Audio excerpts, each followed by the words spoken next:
24's Catherine Osborne is standing by.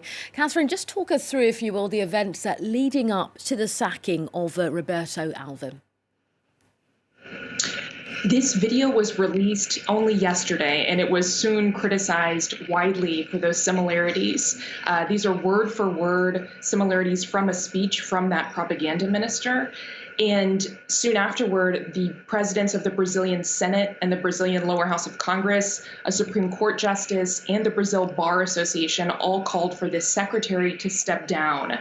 The secretary himself said this morning that it was only a rhetorical coincidence in the speech. He apologized for it. He said that he repudiated genocide, but then the criticism just kept coming. And the German consulate in Brazil, for example, issued a statement saying that they reject any effort to glorify Nazism, referring to this.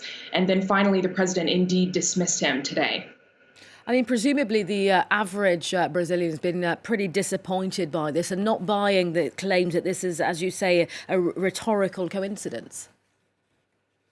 Exactly. And the secretary said later, oh, my aides suggested this language to me. He tried to distance himself from it, but it was just too similar. And that's what had people really outraged about this. The night that the video was released, the president has praised this minister. He said that the minister's effort to bring a new wave of conservative art into Brazil, because he was the culture secretary.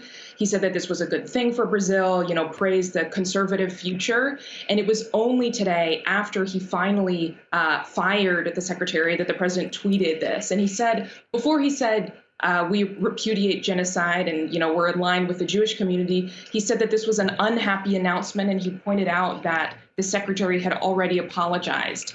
Media have been asking him for more comments. He hasn't really been saying anything since then. And so he's definitely aware of the big international repercussions of this and staying pretty silent about it afterward. OK, Catherine, reporting for us on this latest news, the sacking of Brazil's culture secretary.